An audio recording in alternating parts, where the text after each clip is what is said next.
Hello and welcome to the Acting Coach Network podcast.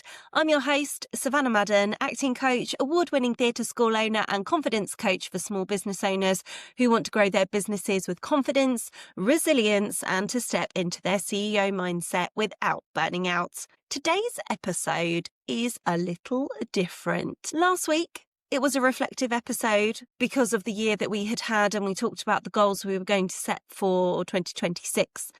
This is also going to be a reflective episode, but just in a bit of a different way. Because after 40 weeks of podcasting, this is my final episode under the Acting Coach Network name.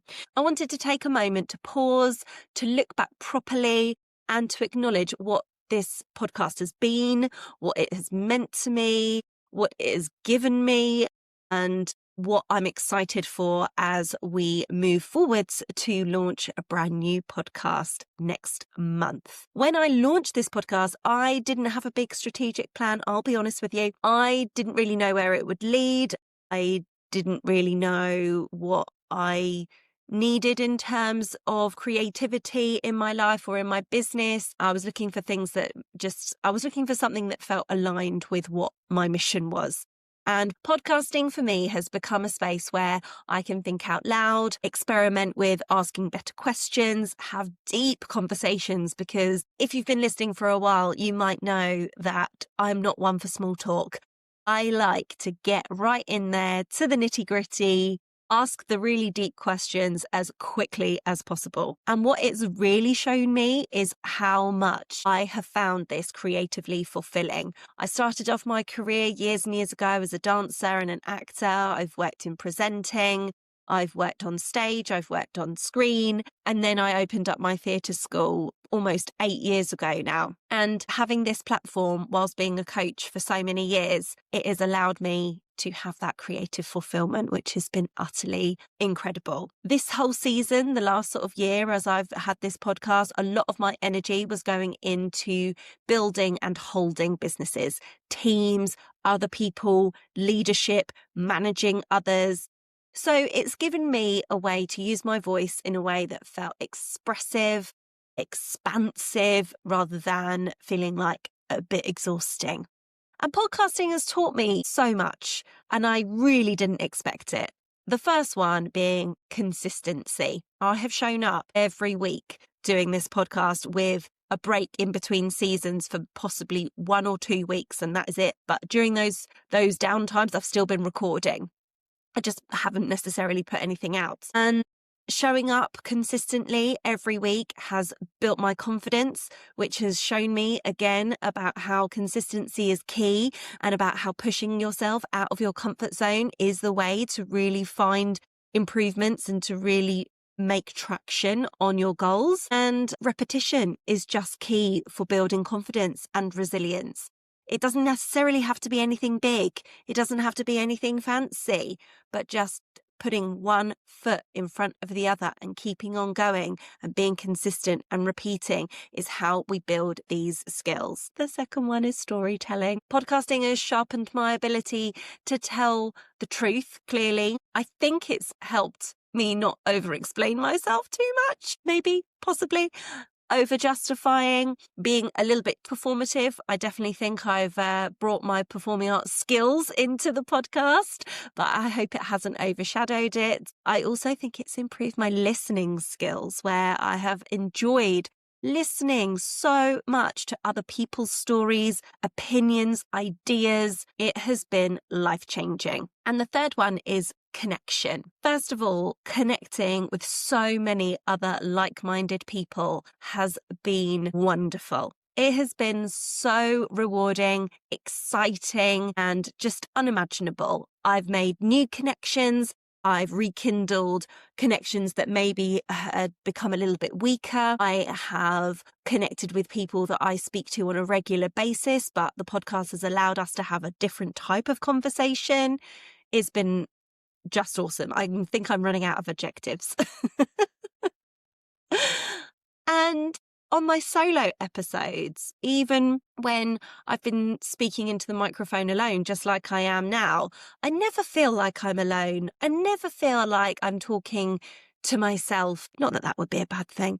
I never feel that I'm just speaking into a void, because I have really connected with people who listen through messages, conversations, feedback I've received, and that has mattered to me the most. I also wanted to take a moment to reflect back on all the brilliant conversations that I've had on this particular podcast and share one or two, maybe three, let's say three, of my favourite moments. There has been so many, but these ones have maybe stuck with me the most. And then I have mentioned these things to other people from my learnings and hopefully helped spread another message to a further field, as it were. And the first one is from my first guest episode with Lee Elloway, who is actually a fantastic friend of mine. He is a therapist, he's a counsellor, and he predominantly does work with people in the performing arts. And he shared an analogy of boundaries, and it wouldn't matter what sector you work in, this would apply to anybody. And it was the analogy of the garden fence gate, where he talks about a boundary being like a garden fence, and it has a door in it that symbolises a gate.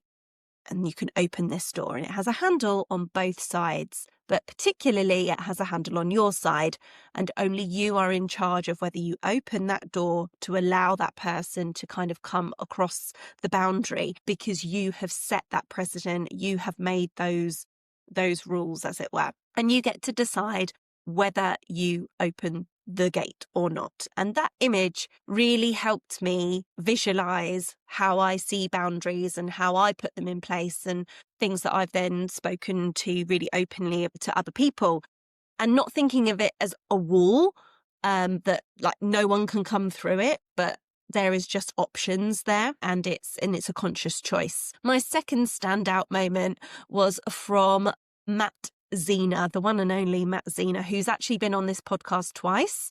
I think it was in the second episode that he said this, but I might be wrong. I didn't actually go back and look or find out or listen. It's something that's etched in my memory. And we talked about building businesses, and we talked about recruiting a team and delegation and working with other people and finding those people for your business. And the thing that he said to me that stood out the most was that you only have to find people that are 80% invested in your business.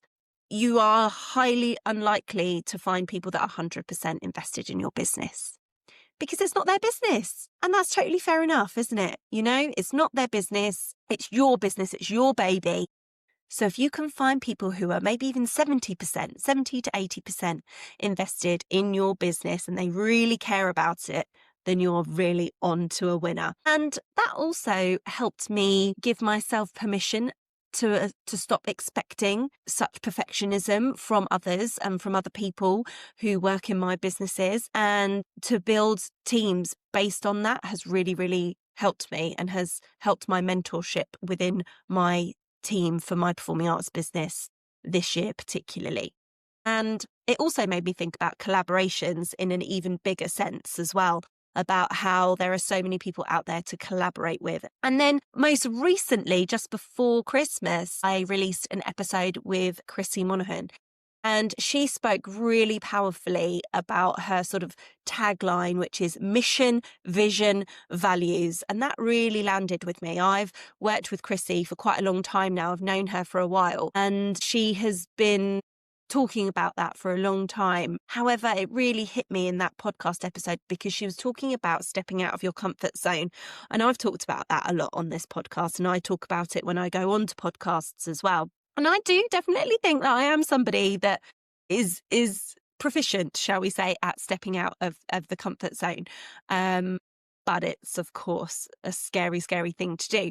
But her phrase was, if you always do what you've always done, you're going to get the same results. And I think it's very similar to the definition of insanity, of when if you just keep on repeating the same thing over and over again and expecting a different result, you know, I think it's sort of very, very similar. So this one obviously relates a little bit better to business in terms of If you always do the same thing and you're always getting the same results, but you don't want those same results, then it's obviously time to switch things up. Maybe look at your mission, maybe look at your vision, maybe look at your values, and think about how you can start to take that first step out of the comfort zone to push yourself, to propel yourself forward for the next stage in your business. And that conversation definitely landed at exactly the right moment for me, because it was just before Christmas. It was back in December, and I was thinking ahead to what was going to be happening for me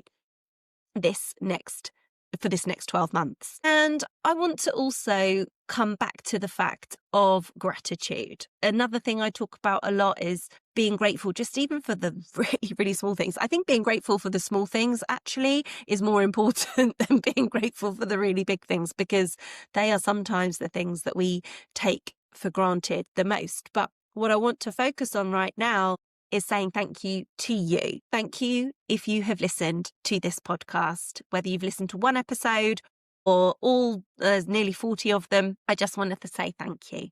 I want to say thank you to every single guest who has come on the show, trusted me with their stories and insights.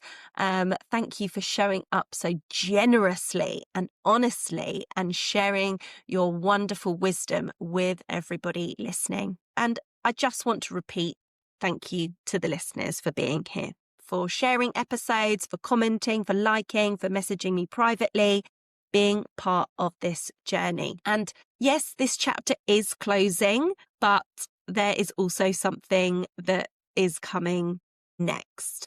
Nothing about this work is ending. Next week, I will have one final guest episode releasing as a bit of a Brucey bonus. I really don't want you to miss it. It is going to be absolute gold. And I'm so excited for you to hear who that is going to be. After that, I'll just be taking a short pause.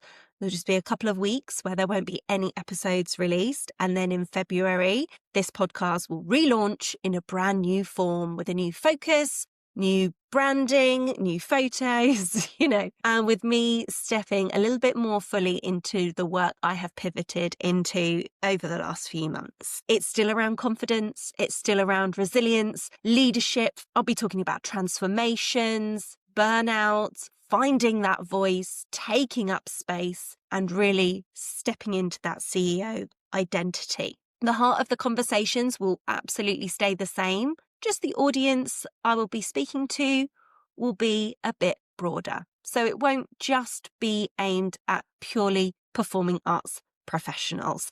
My focus is to aim this new podcast at women in business. However, men are always welcome in my world, but female founders, women in business, and female entrepreneurs. And I'm just so excited. I'm so excited for what is to come next. I cannot wait to bring you along for the ride. Thank you for being here. Thank you for listening. I'll see you really soon. Thank you so much for listening to this episode of the Acting Coach Network podcast. If you loved what you heard, make sure you're following.